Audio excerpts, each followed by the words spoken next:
Namaste,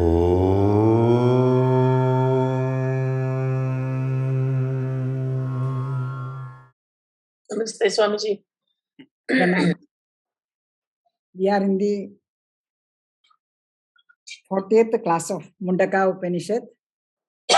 All of you, we are very blessed to be here with Swamiji in this session. And we are just in the chapter 2, section 2, mantra 7 is Swamiji started explaining mantra 7. Today, Manju Nandakumar will chant for us. Manju, please. Hṛdayaṃ Swamiji. Nārāśriyavajasarojamamalam pīthāptagandhotkadam nānākhyanagakesaram harikatā sambodhana bodhitam loke sajjana षट्पदैरहरः पेपीयमानं मुदा भूयात् भारतपङ्कजं कलिमल प्रध्वंसिन श्रेयसे मूकं करोति वाचालं भङ्गं लङ्घयते गिरिं यत्कृपातमहं वन्दे परमानन्दमाधवम् यं ब्रह्मा वरुणेन्द्ररुद्रमरुतः सुन्वन्ति दिव्यैस्तवैः वेदैः साङ्गपदक्रमोपनिषदैः गायन्ति यं सामगाः ज्ञानावस्थिततद्गतेन मनसा पश्यन्ति यं योगिनो यस्यान्तं न विदुःसुरगणा देवाय तस्मै नमः देवाय तस्मै नमः Hari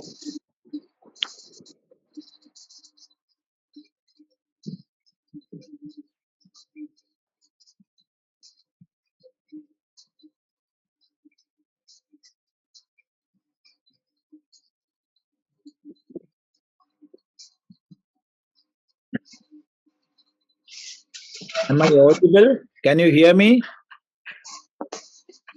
Yes, Swamiji, we can hear you.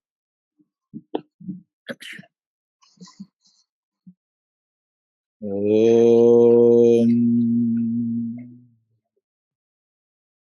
Gurur Brahma Gurur Vishnu Gurur Devo Maheshwaraha Guru Sakshat Param Brahma Tasmai Shri Gurave Namaha.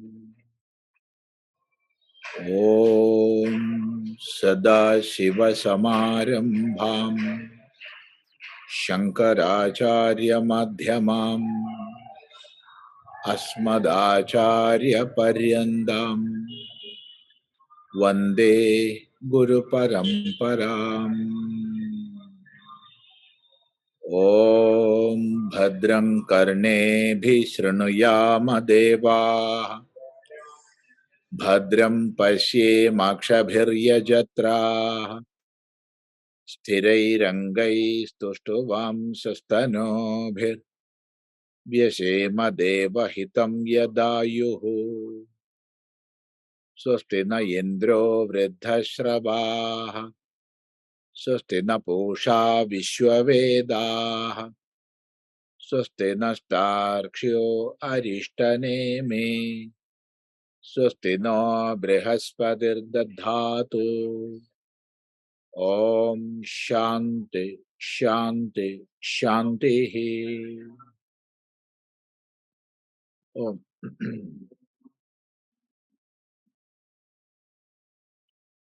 So in our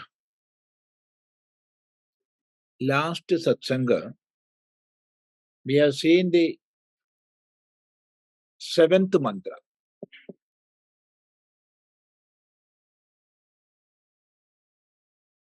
That mantra was Yes sarvajñaḥ sarvavidyasyaiṣa mahimā bhuvi divyebrahmapure hyeṣa vyomnyātmā pratiṣṭhitaḥ manomayaḥ prāṇaśarīranetā pratiṣṭhito'nne hṛdayaṃ sannidhāya tadvijñānena paripaśyanti dhīrāha ānandarūpamamṛtaṃ yat vibhāti. This was the mantra. I think we have completed that, no? Or half part is remaining, or yeah. Yes, sarvajñaḥ, sarvavid, hyeṣa mahimā bhuvi. One who is sarvajñaḥ, the omniscient, the all-knowing, or of the nature of knowledge, and sarvavid, one who knows everything. Actually, both are synonyms. Sarvajñaḥ and sarvavid are synonyms. But at the same time, when it is used in one single mantra, that too in one single line, we can see different meanings. Sarvajñaḥ is omniscient,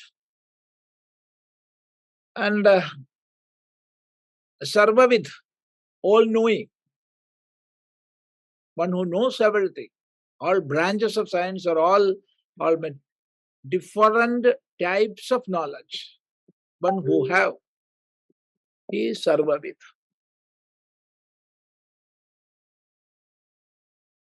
It is in relation to objects, that knowledge. When we call one sarvajña, that knowledge, that all-knowingness is in relation to objects. Objects of the world or the world itself. Whereas sarvajñaḥ, the omniscient being, means one who is of the nature of the ultimate or absolute knowledge. There is no differentiation. There is no differentiation of the knower and the known. One who is of the nature of ultimate or absolute knowledge, he is omniscient. That is sarvajñaḥ.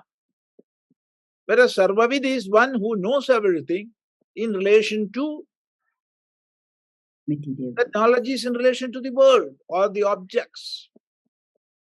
Different branches of or different aspects of knowledge. Yasya mahimā bhuvi. Yasya, of whose mahimā, glory, greatness, that is manifested in this world. In this world which we are cognizing, what we are experiencing, what we are seeing, what we are hearing, all our experiences are nothing but His glory. So we need not go in search of the glory of Ishvara here and there. What we are seeing here, what we are experiencing here, are His own glory. So, divyebrahmapure, vyomni. Divyebrahmapure. Brahmapura means the town where Brahman is to be realized. And which is that town?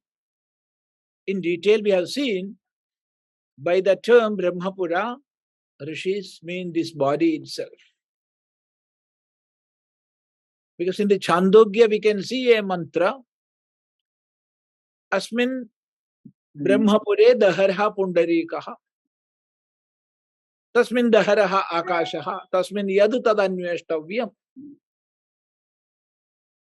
So in this Brahmapura there is a very small lotus bud, and within that a very minute akasha, space. And what is there inside? You go and inquire. Try to realize that. There is such a mantra in the Mundakopanishad, and we have referred that mantra in our last class. So Brahmapura is this body. This body.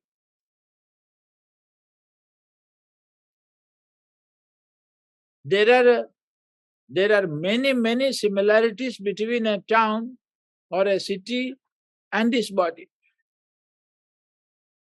Actually, this body, when we try to understand the complex systems of this body, it's a planned city. Not a city which is developed by its own. No. It's a planned city. The best planned city we can have in this universe is this body, this human body. Everything, internet system, electric system, water and wastewater system, guarding system, everything is here inside this body and much more. So this body is compared to a town. And invariably in a town there will be a king or the head of the town. And who is that? It is this Brahman, and therefore this body is called the city of Brahman, Brahmapura. So in this Brahmapura, in the Vyoman, in the Akasha, Vyoman, that is in the space, not in the sky. Of course, we can translate Vyoman as sky, but here that meaning must not be taken. We must take the meaning space.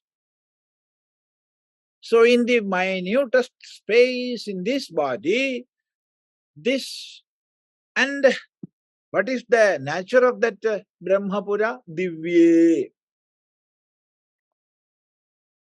Luminous. Divya means luminous.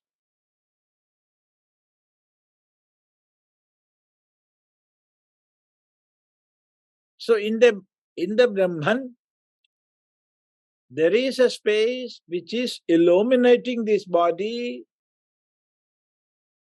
senses, mind and intellect. And so it is divyam.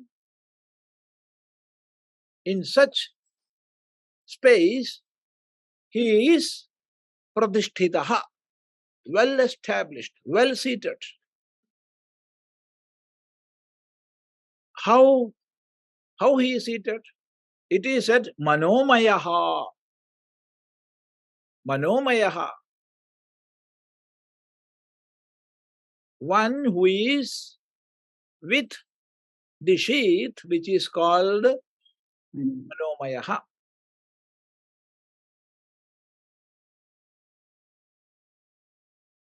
That is the mind. prāṇaśarīranetā. He is a neta. Neta is a leader. Ni proper ne. From that root comes the term neta. Ni plus tr. Neta. One who leads. Leads to where? To different goals. See, we are calling all politicians by this name, Neta. They are leading us. It is assumed so. So they are Netas. One who is leading, he is a Neta. So this Atman, he is a leader. Leader of what? prāṇaśarīranetā. He is the leader of this prana, vital energy or vital airs, and this body, sharira.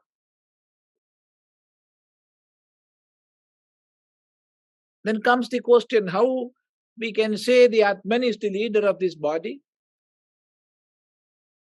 Yes, we are performing so many activities with this body.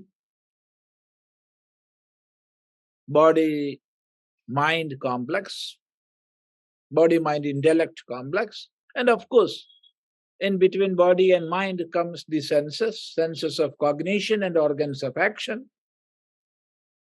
So who is leading all this? When he is present inside, all these are working. When he is not there, even though the body is intact, it will not work anymore. So all the functionings of this body, mind, intellect complex is led by the self. And therefore he is called prāṇaśarīranetā. See, this prana, when we look from one angle, it is vital as. From another angle, it is vital energy, which is working inside the body. And of course, it is not limited by this body. And even in the macrocosmic body, we can see that. We can perceive that vital forces, which we can call prana. So when we call that macrocosmic prana, we will call him as Ishvara. But when we connect with this microcosmic body, it is Jiva.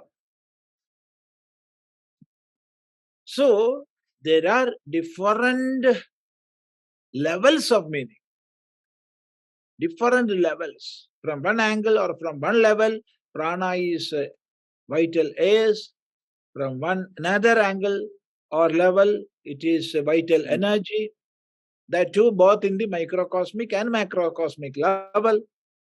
And from another angle is Ishvara and Jiva.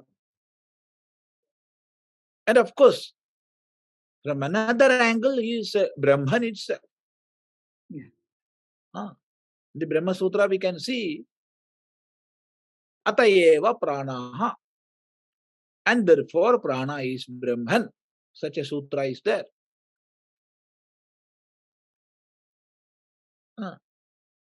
So here, pranasya api neta atma eva, prāṇaśarīranetā. One who is leading the prana, that means even the activities of all the pranas, like prana, apana, samana, udana and vyana, all these pranas are controlled by the self. So the self is called pranasya neta, sharirasyapi neta, prāṇaśarīranetā. And he is pratiṣṭhitaḥ, well established, well seated. Where? Anne, in the annamaya kosha. In this sheath made of anna. That is this gross body. See, Atman is not seated in this gross body, or he is not limited by this gross body. Everywhere the self is present. Everywhere. All pervading. The self is omnipresent. There is no doubt in that. Because when I am cognizing an object which is outside, and that object is inert, so what is giving that entity, that existence to that object, or when I realize that, how I am realizing that? Upanishad says, Purvamarshad.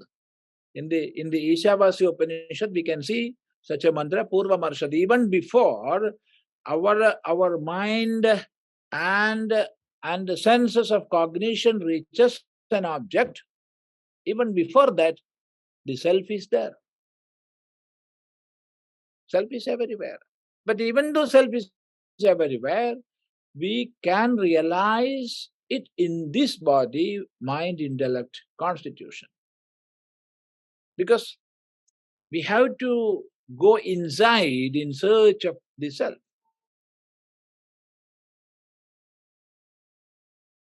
Even though it is not limited by the body, Acharyas are referring to it as it is inside the body. Because a sadhaka, a seeker, must begin somewhere. He must begin somewhere. When we say the Atman is all pervading, omnipresent, where he will start that inquiry? So Acharyas are saying, you begin within yourself. So it is said, Anne pratiṣṭhitaḥ. He is well established in the annamaya kosha, where hṛdayaṃ sannidhāya,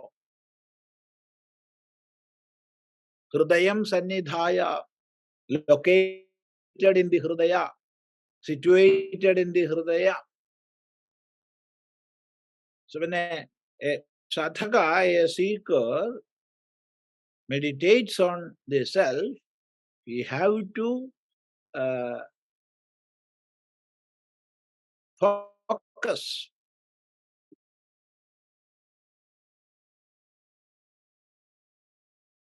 And to make his own mind within himself, within the heart. hṛdayaṃ sannidhāya pratiṣṭhitaḥ. tadvijñānena paripaśyanti dhīrāha. tadvijñānena. Tasya vijñānena. Tadvijñānena means tasya vijñānena. By realizing him, by his realization. Paripaśyanti dhīrāha. See here the word vijnana is used. Not tadjnanena, tadvijñānena.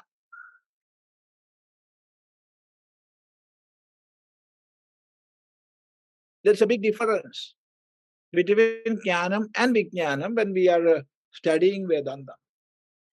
Because in the common Samskrita language, when we say jnanam, the meaning is the knowledge which we are accruing from Shastras and Guru regarding the Atman, the nature of the self. And when we say Vijnanam, it is the knowledge connected with the different objects of the world. Vishesha Jnanam, Vividha Jnanam. That is the common meaning. But it is not the case with Vedanta. In Vedanta, the meaning is different. When we hear from Guru, that knowledge is there inside, that knowledge is Jnanam. But it is a knowledge which is remaining a second-hand knowledge. Because Guru taught me. What did the Guru teach? Guru taught me the Shastras. So Shastras, what Shastras are saying and what my Guru teaches me, that knowledge, even though it is strongly collected within or embedded within, even then, it is not a part of my being. I am the knower and that knowledge is within me.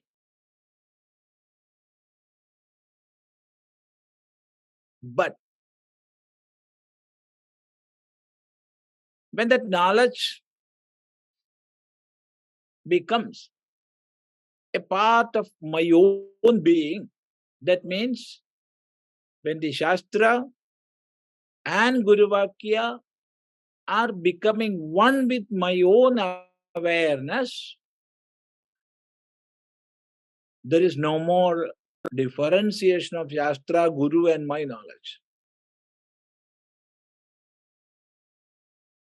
So now no more doubts are there. No more questions are there. All questions, all doubts vanished. So in that state, I am one with that knowledge. I am not somebody who is knowing that.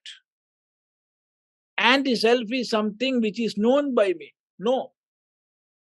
That difference has gone.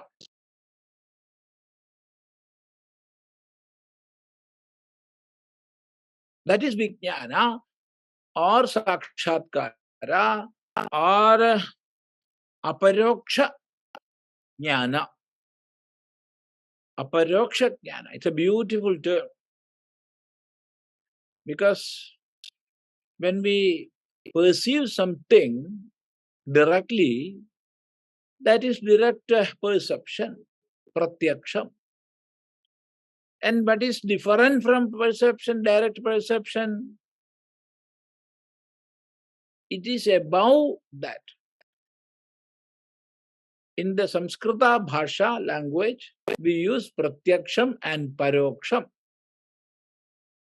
What is above the scope of cognition is paroksham.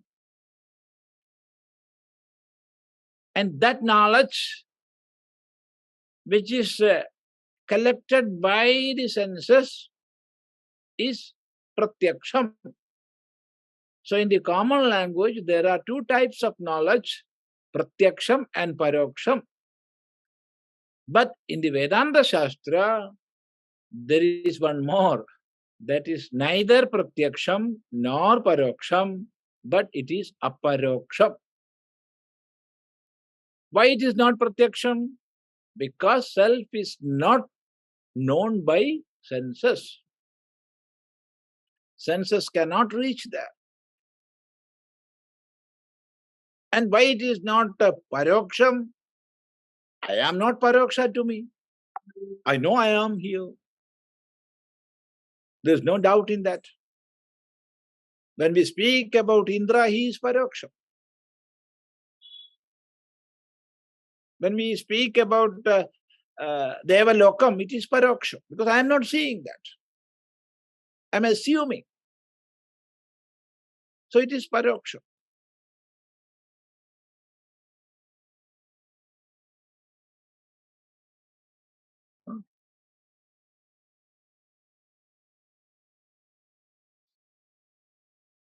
And therefore, here, the knowledge of the self or the realization of the self is neither pratyaksham nor paroksham, but it is aparoksham. Aparoksham means not paroksham.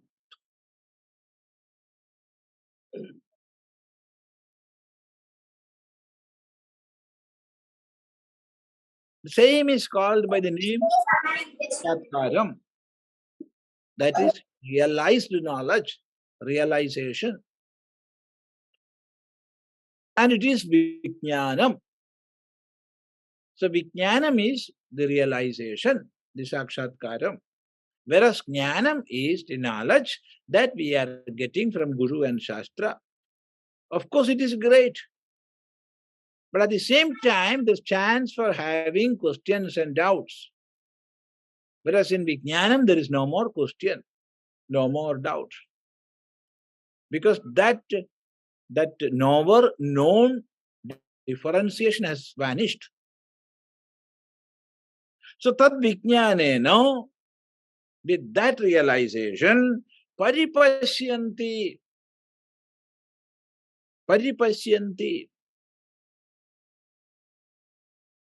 Paśyanti means seeing. It is the plural form, seeing. Paripaśyanti, seeing everywhere. Seeing everywhere. Or all the time. Without the limitations of time and space, he is knowing. He has transcended the limitations of time and space. Paripaśyanti. Who? Dhīrāha. Dhīrā is one with fully controlled mind and intellect is called dhīrā. Vyomnyātmā dhīrā. What is realizing? ānandarūpamamṛtaṃ. That which is of the nature of bliss and immortality. That immortal being, he realizes that. So this is the mantra. We have seen, of course, in our last sitting also.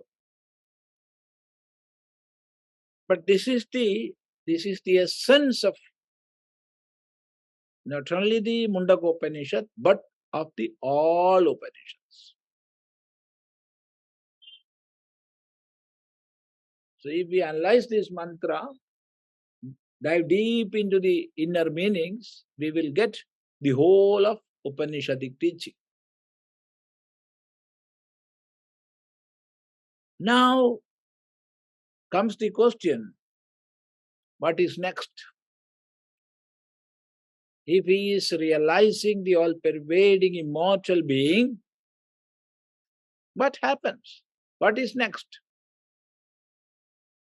So it is said in the next mantra, that is the 8th mantra, see, bhidyate hṛdayagranthiśchidyante sarvasaṃśayāḥ kṣīyante cāsya karmāṇi tasmindṛṣṭe parāvare.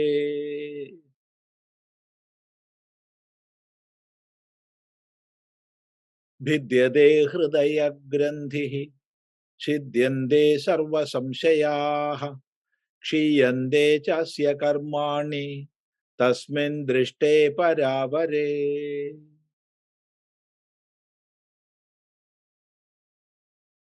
So, this is the answer to that question, what happens next? What we are getting from that absolute knowledge or absolute realization? The answer is, we are not at all getting anything. Nothing is, we are getting nothing. No gain at all.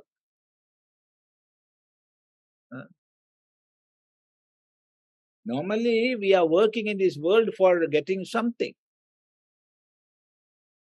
But here, the product of Vedanta study is not a gain. It is a perfect loss.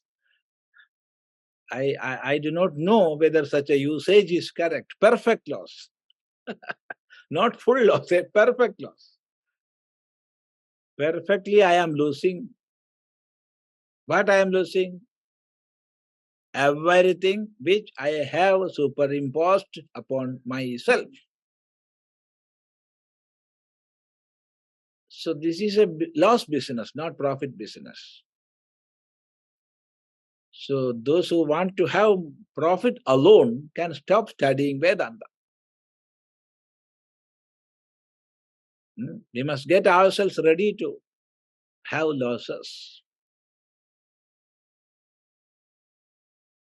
See, bhidyate hṛdayagranthi. That is the first effect. Chidyante sarvasaṃśayāḥ. That is the second effect. kṣīyante cāsya karmāṇi. That is the third one. When tasmindṛṣṭe parāvare. Tasmindṛṣṭe. Drishte, when seen. When seen. That is the meaning of drishte. It is saptami. The case of saptami. So it is when seen. Parāvare. It's a very, very complex word because param is the highest and avaram is the lowest. So high and low. That is parāvara.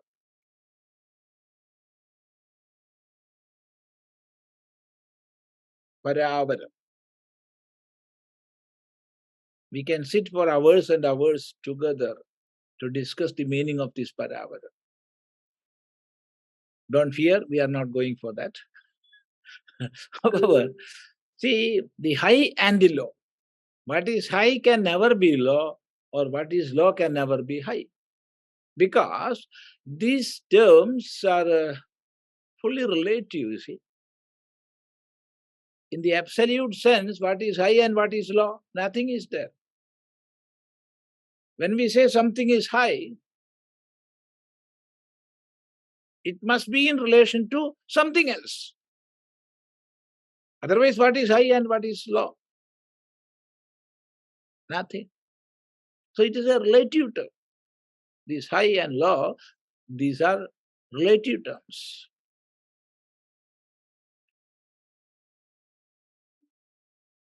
So when we are seeking, or we are in search of the highest, that which is sought after is the high, and the seeker, I am in the lowest profile. I am here, I am a seeker, and that ultimate or absolute thing, it is sought for. I am seeking that. So there is high and there is the low. When a guru is teaching his disciple, that lineage of guru parampara, that is there. Those who have realized the ultimate, he is in the high position, and the student, the disciple, he is avara, para and avara. Acharya is para and shishya is avara.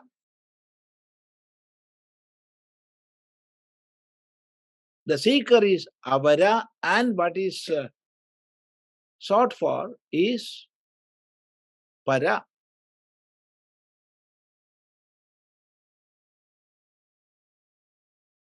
We are in this world which is limited by time and space. And we are inquiring what is above all these limitations. So what is above all limitations is para, and what is limited is avara. So different meanings we can have for these two terms, para and avara. Normally, para and avara are different, but here both are one and the same. Both are one and the same. Because all relative existences are situated on a common substratum which we cannot say high or low. That is existence absolute. That existence absolute is manifested as the para and avara. So when that absolute existence is realized, is seen, that is dhṛṣṭe parāvare. What happens? Bhidyate hṛdayagranthi. Granthi is knot. The knot of the heart. It gets broken.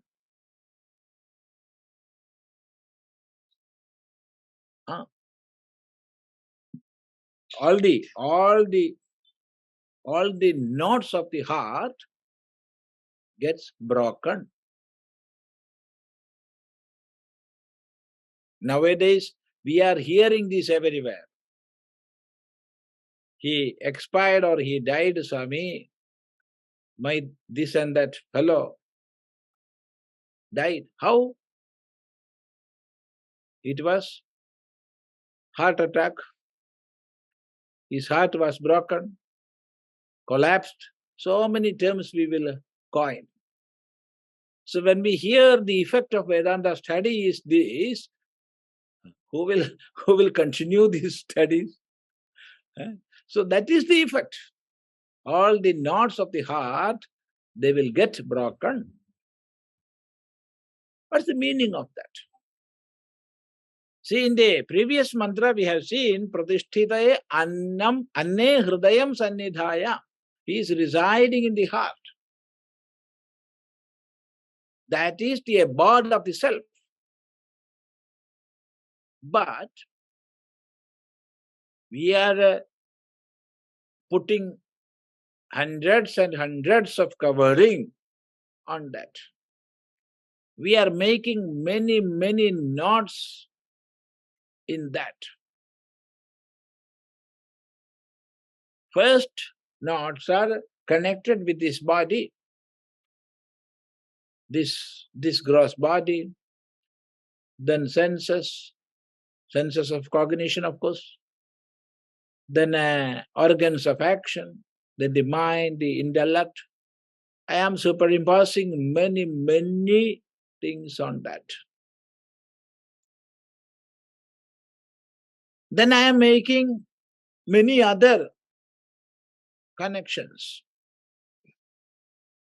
One who is connected with his body, my mother, my father, my children, my friends, my enemies, my wealth, my position, this, that. Innumerable, limitless knots are there. How this mind is coming, even I cannot cognize. I cannot understand. Because that much are coming.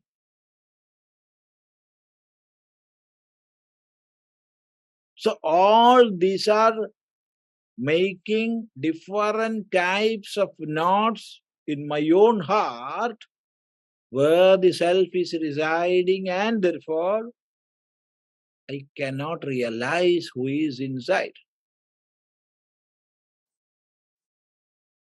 Because so many superimpositions. I am identifying with many, many objects of the world. This body. See, all these are knots.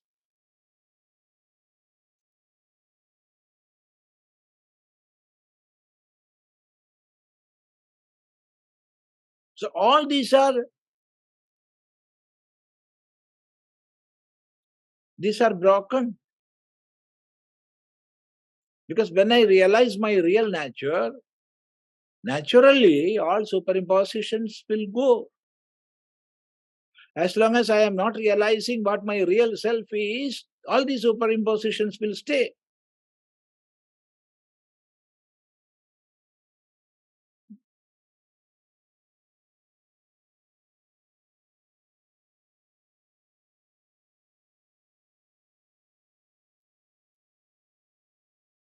There is a saying in the Samskrita bhasha, there is a saying, Kaunteya jnanavat. When one realizes, I am Kaunteya, that Radheya jnana will vanish then and there itself. Radheya, who is Radheya? Radheya is Karna. Radheya is Karna. So when Karna knows, I am Kaunteya, I am son of Kunti. Really, I am a son of Kunti. So I am Kaunteya. When that knowledge dawns, then and there itself, that identification, I am Radheya, that goes. Now he will live in the world like Radheya, but within himself, he knows I am not a Radheya, I am a Kaunteya.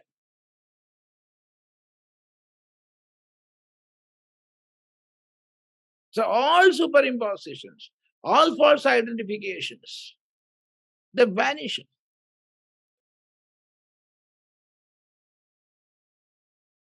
That is the meaning of bhidyate hṛdayagranthiśchidyante sarvasaṃśayāḥ. Sarvasaṃśayāḥ.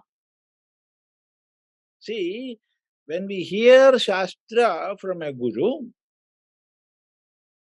that is when we go for a shravana, of course, we are sitting with full attention and we have a real shraddha. And that rational intellect we have. And so we can do manana also. So even though we are doing shravana and manana with a correct attitude towards Guru and Shastra, even then, hundreds and hundreds of questions will come.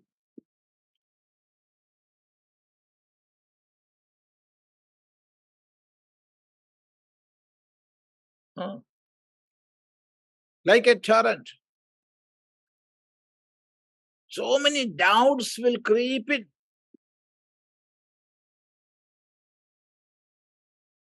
And there is nothing wrong in that.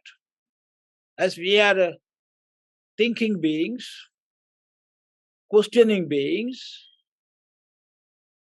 with the capacity to do logical inquiries, of course, we must welcome all these queries, all the doubts, all the questions. There's nothing wrong in that. But how to find out answers? How to get solutions to these riddles? There's only one way. And that is repeat shravana and manana. Because, see, if there are different ways to reach at a place, and if one way is blocked, we can opt the second way, or we can go through the third way. But here, knowledge alone is the way. And how we can have that knowledge? It is through the process of knowing. We do not have many ways to know. It's only one way. There's only one way, and that is pratiṣṭhito'nne. Know within, using the intellect. We cannot know through legs or hands or eyes or ears. All these are doors. But knowledge we are getting through the mind-intellect complex. So there is a way. There are no two ways. So to remove these questions or to get answers to the question, the same process we have to adopt. There's no other way. So go on inquiring. Go on inquiring. That is the way. With the help of Shastra, you go on inquiring. And of course, the help of Shastra is there, help of Guru is there. So do Shravana and Manana.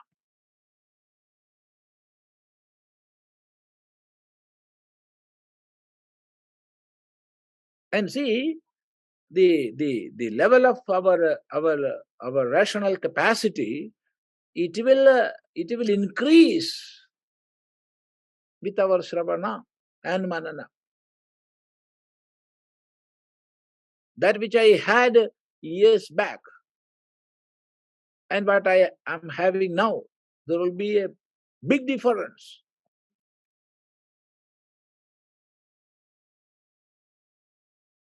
As much we dive deep into the Shastras, that much our logical capacity will increase.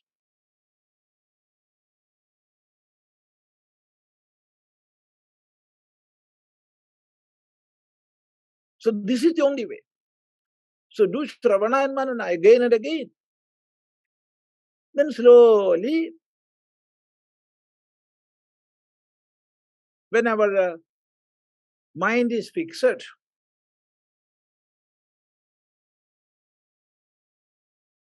stopped wavering, going here and there, and established the self itself, by the self and as the self, then there is no more questions, no more doubts.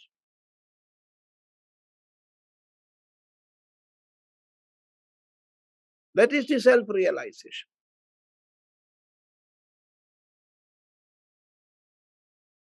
Chidyante sarvasaṃśayāḥ.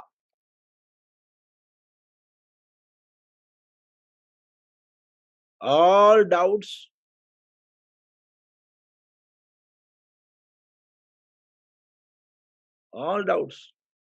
vanishes.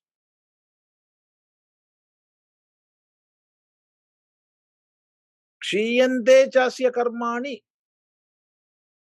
Kṣīyante cāsya karmāṇi. All his karmas, they will have a natural end. Now no more karma is there binding on him. Here we have to see the plural form is used, karmāṇi, not karma, karmāṇi.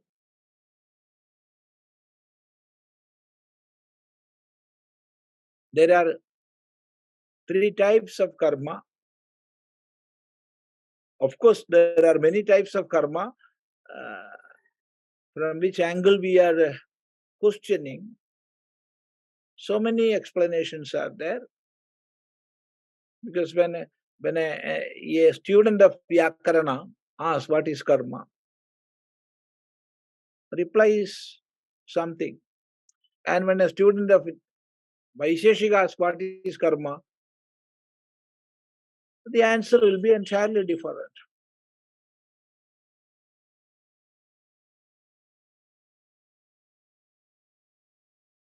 But here, by the word karmāṇi means prarabdha, sanjita and agami.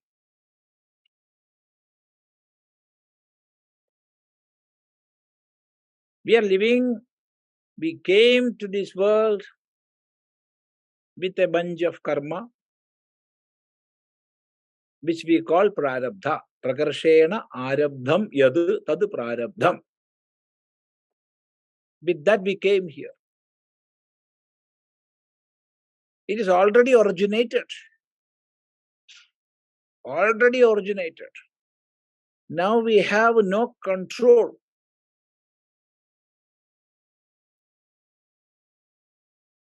See, when one man is holding a ball and he is ready to release the arrow, he has perfect control over it. He can release or he can stop releasing. And if he is releasing that arrow with all force, now he do not have any control because it is gone. In the same way, that part of karma which is responsible for this body and therefore which is already originated is prarabdha. That is prarabdha. There is a huge storage of karma. How many births we had, we do not know. One thing is sure, we didn't come with blank papers. We didn't come here with blank paper.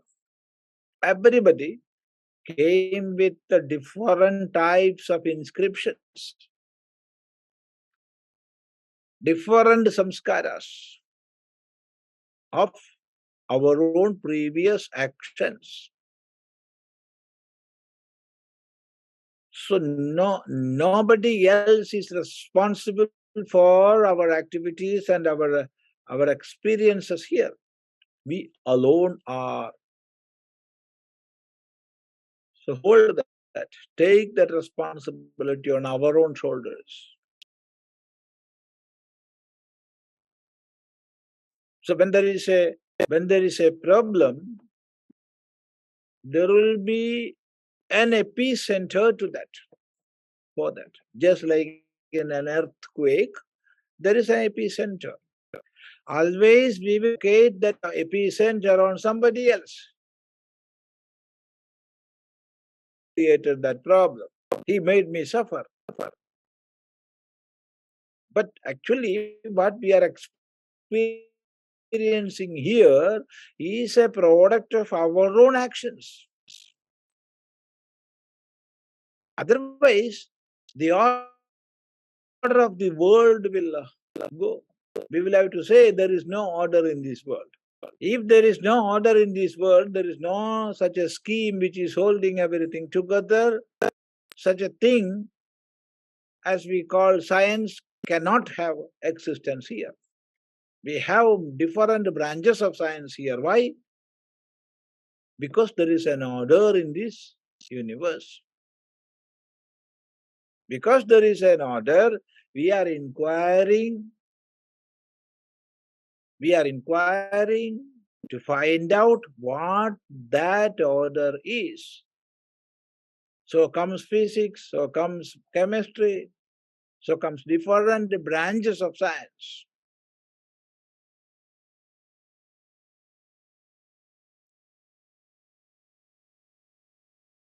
So there is an order in this universe.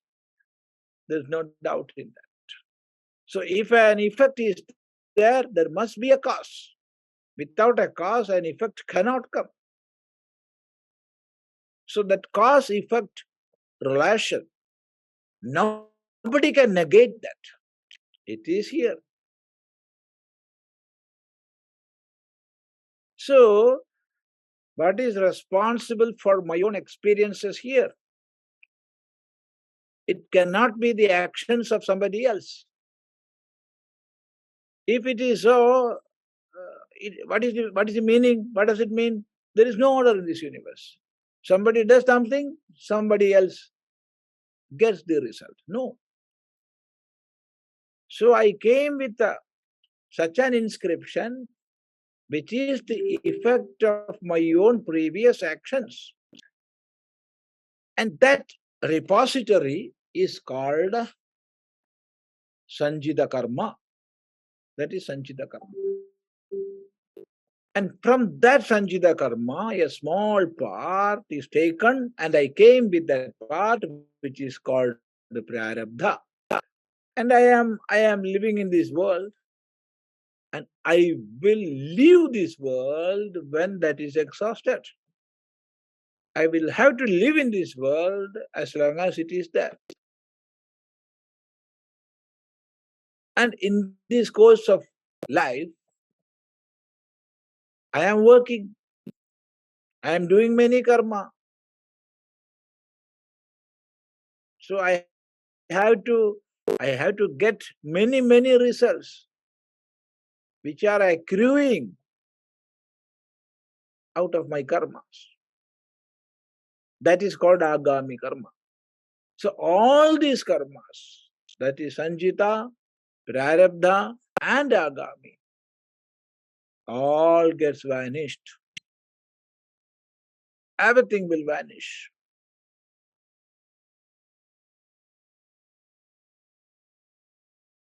Kṣīyante cāsya karmāṇi. No karma will remain. Tasmindṛṣṭe parāvare.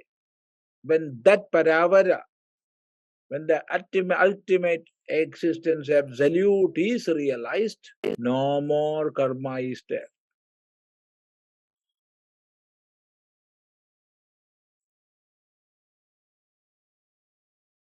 Naturally, a question comes. If there is no more karma, if all karmas are gone, without prarabdha, how a man of knowledge will remain in this world? Because as long as prarabdha is there, we have to remain. And when prarabdha is exhausted, we have to go. There is no doubt in that. And you say, all karmas are get burnt. So how a man of knowledge will stay in this world if he is having no prarabdha at all? The answer is, of course, prarabdha is there. You are speaking, you are making self-contradictory words. You are saying prarabdha is burnt, and at the very next moment you are saying prarabdha is there. Of course, prarabdha is there. It is burnt.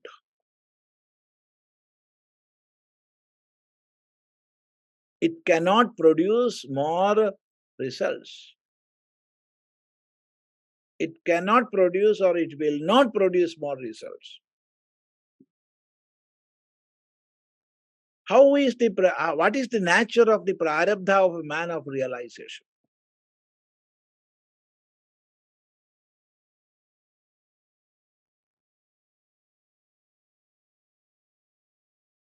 Let me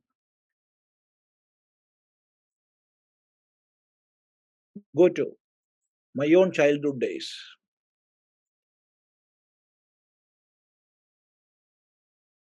When I was a small boy, say of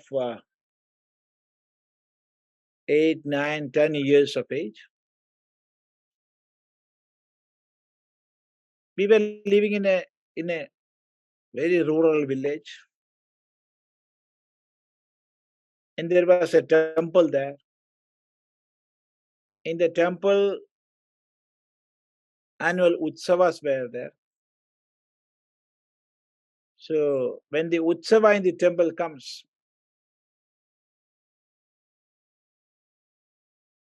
so many people will come with so many articles to sell, and within the temple itself, we have to light everywhere. So somebody will come to petromaxes.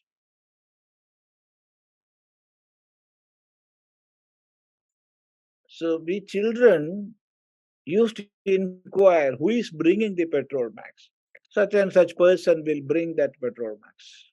So we will have that prior knowledge, and then before he comes to the temple compound, we will catch him. Oh, big brother, I will offer you a tea. For what? Please allow me to carry this petrol max in front of others. Oh, right.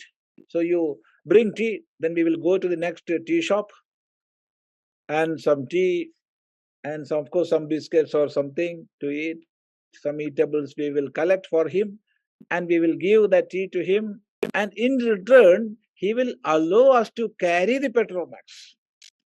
Then like a hero, we will walk in front of others carrying this petrol max. Of course, he will teach how to carry this.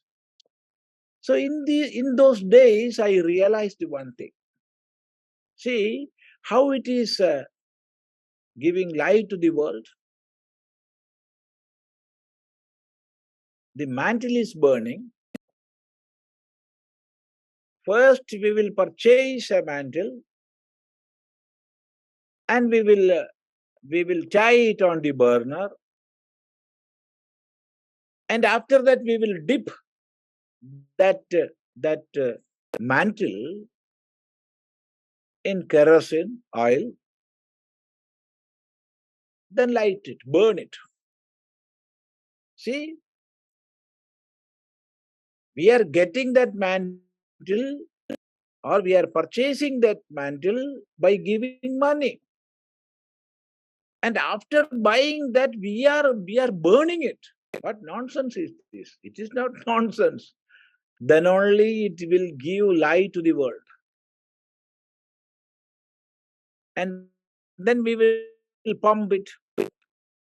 There is a piston. We will pump. Then because of that pressure, kerosene will, like fumes, it will come up. Then we will light the mantle. So, what is the realization? Once it is burned, then only it will give light to the world. So, Petrol Max is a perfect teacher. In the same way, when the prarabdha is there, it is remaining there just like the burned mantle. It is just ashes. It is just ashes because it is already burnt. But it is there. It is there. And it will give light to the world. So, a man of realization have, of course, prarabdha, but it is the burnt prarabdha. It will not create any more samskaras.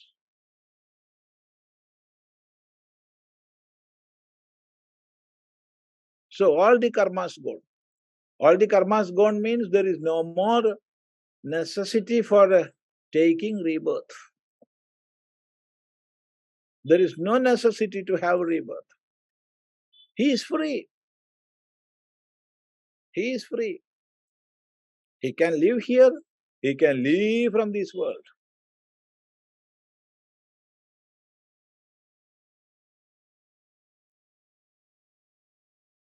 So see, this is the effect of the knowledge. We are gaining nothing. The knots of the heart gone, all the doubts and questions gone, and all the karma gone. We are losing everything. So this is a business of loss. So this is the effect. So we have to connect these two mantras, that is 7th and 8th, together and think on it again and again. Then we will get the crux of the Upanishadic teachings. So with this mantra, we can stop today. If you want to ask anything, you can ask, or otherwise we can stop now. Namaste, Swamiji.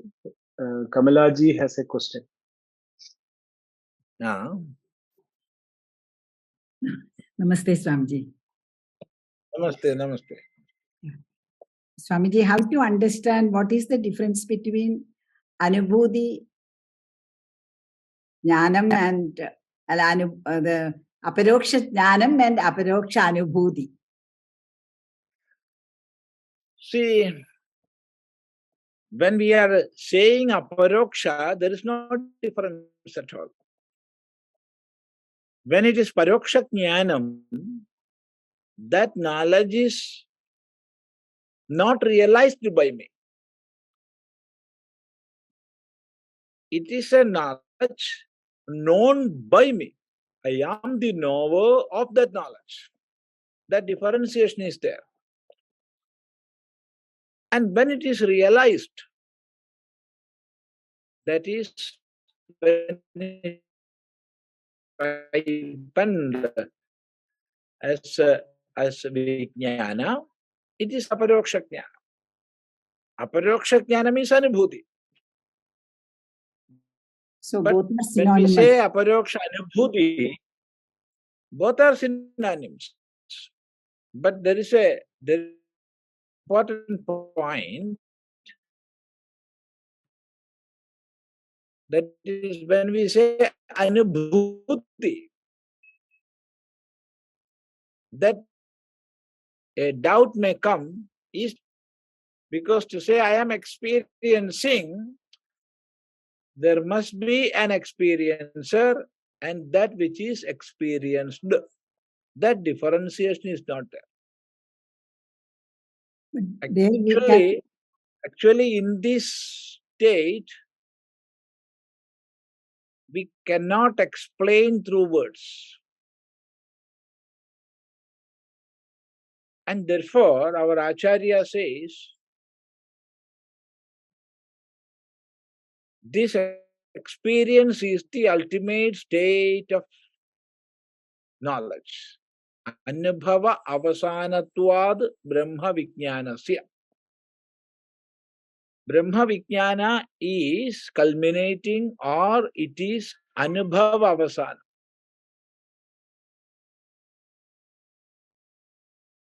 That is when this Brahma Jnana, Brahma Vijnana, that is Anubhava. That which is experienced, that difference is not there. So both are synonyms. Aparoksha Vijnanam and Aparoksha Anubhuti are one and the same. And can we All acharyas, can we say it as an objectless knowledge? Yeah, there is no object. There is no object.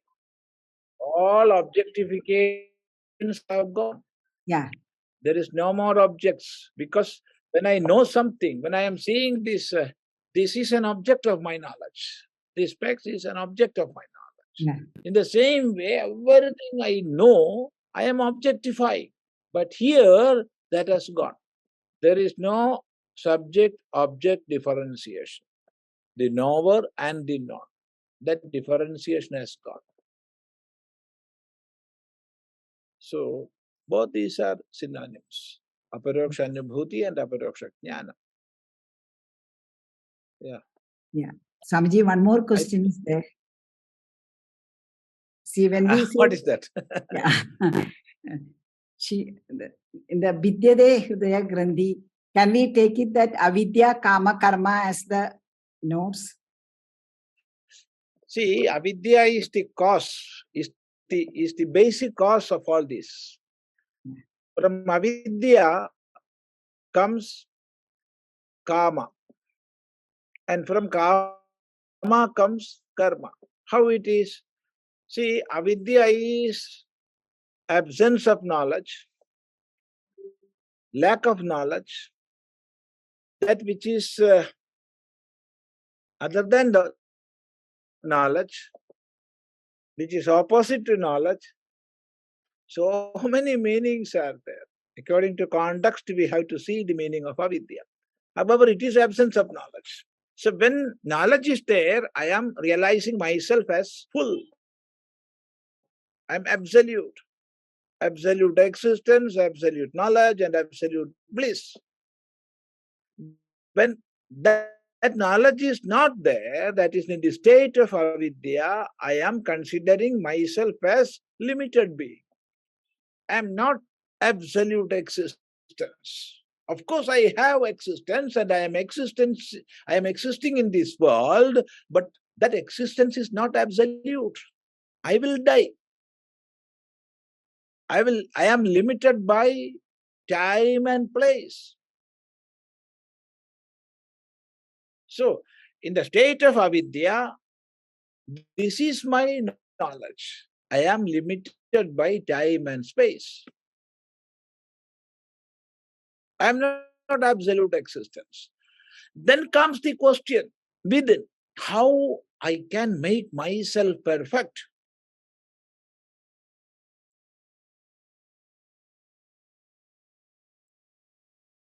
I will go for this and that.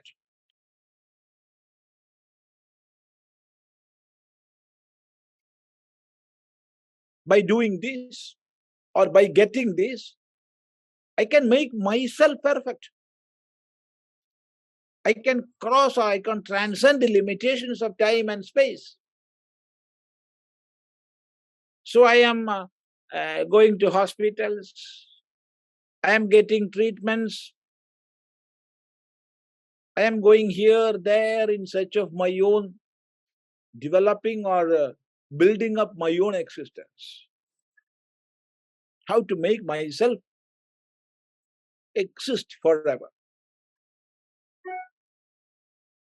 Then because of the same avidya, I am considering myself as limited. Limited in which? In knowledge. I don't have absolute knowledge. I am not absolute knowledge. I am knowing this and that, of course. But that knowledge, knower differentiation is there. And my knowledge is limited by time. My knowledge is limited by space. My knowledge is limited by object. So many limitations are there. So, as long as this avidya is there, I am in search of that by which I can make myself perfect one in regard to this knowledge. So I will go to school, I will go to college, I will go to ashrama, I will go to here, there, in search of making myself what you can call fully knowledgeable.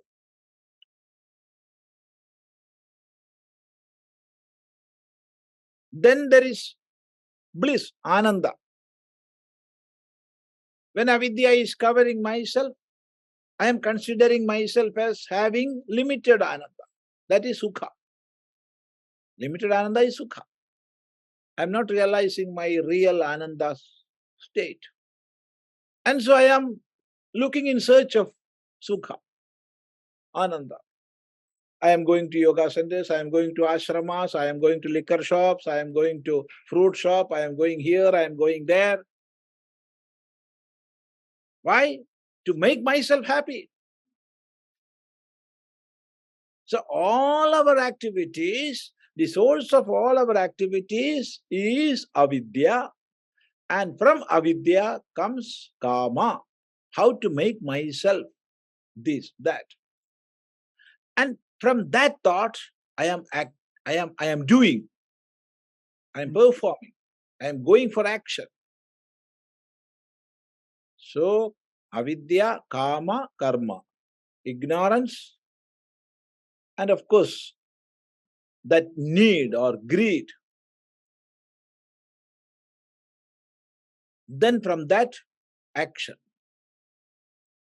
In a rope, there will be three threads. With 3 threads, we are making a rope. In the same way, the rope which is binding us to this samsara also is made of 3 threads. Avidya, kama, and karma. So, hṛdayagranthi is made of these 3. When my real nature is realized, all these are burnt.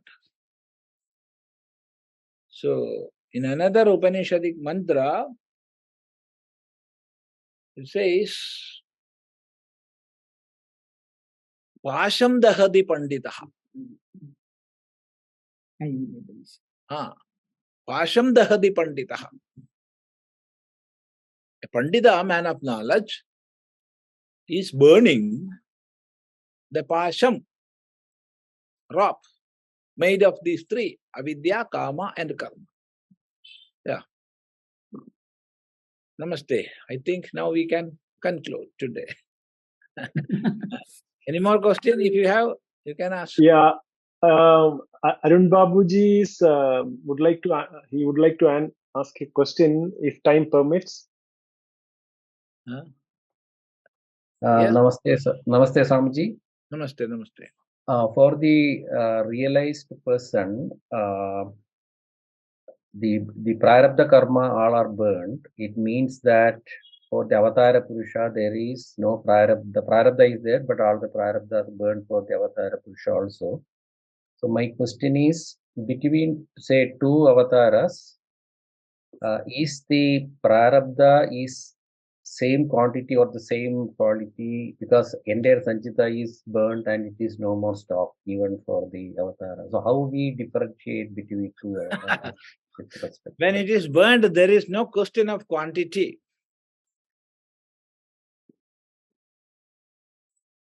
No question of quantity remains there. When it is burnt. See, the case of avatara, prarabdha is not binding them. They are above that. They came with certain amount of karma with their own will. Their own will. But in the case of a man of knowledge,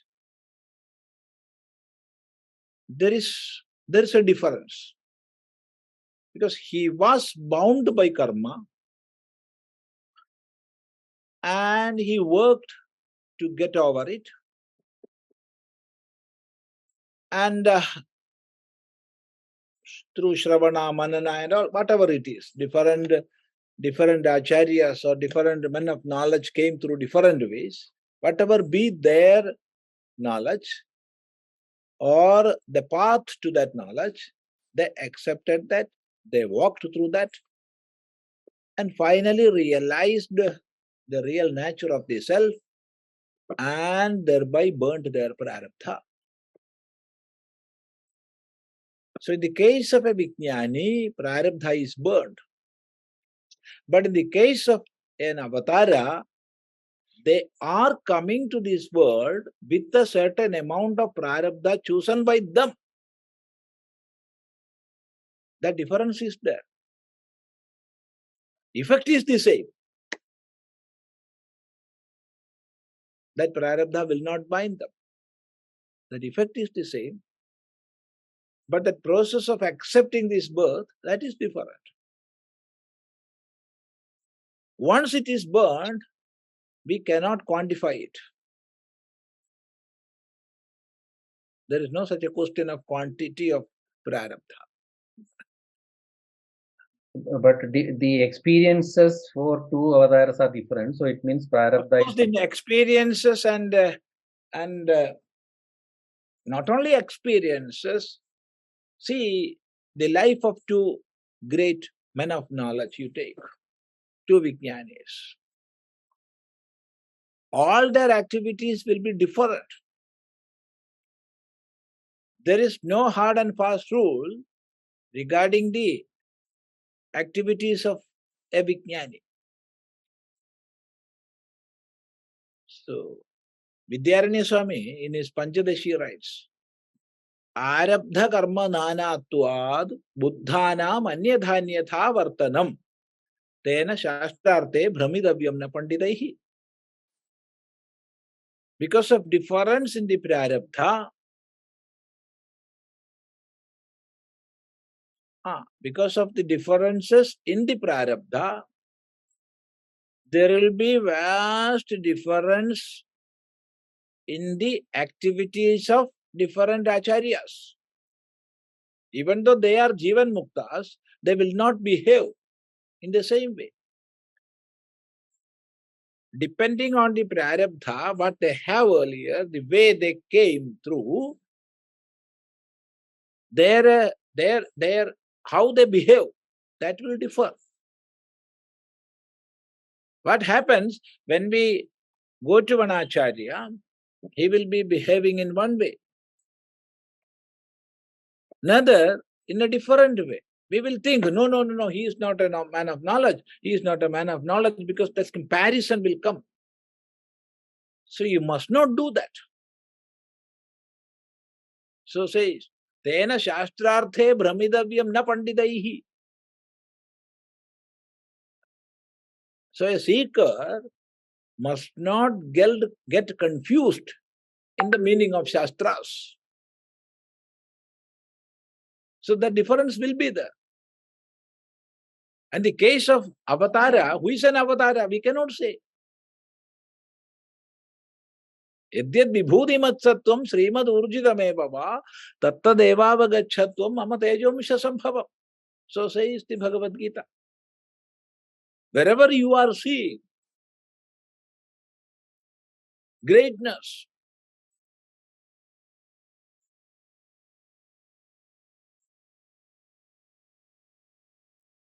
with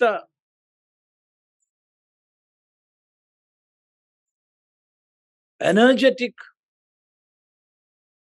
or having Shri. Shri is not simply wealth.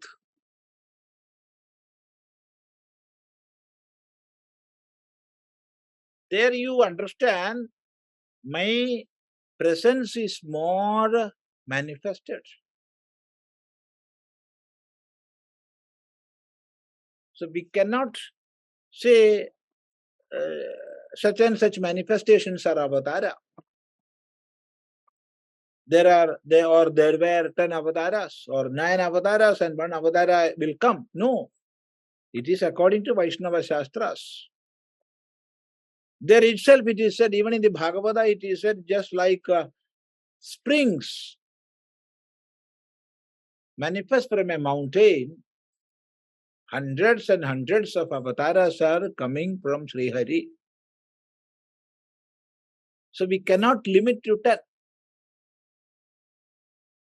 But important or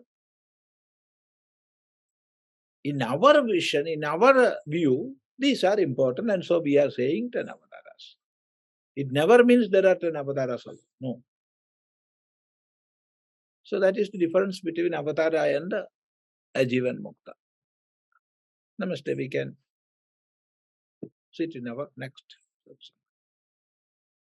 Om Bhadram Karnebhi Shrunuyama Devaha Bhadram Pasye Makshabhiryajatraha Sthirairangai Stuštuvamsastanubhir Vyasema Devahitam Yadayuhu Swastina Indro Vṛddhashravaha Swastina Posha Vishyavedaha Swastina Starksho Arishtanemi Swastino Brihaspati Dadhat.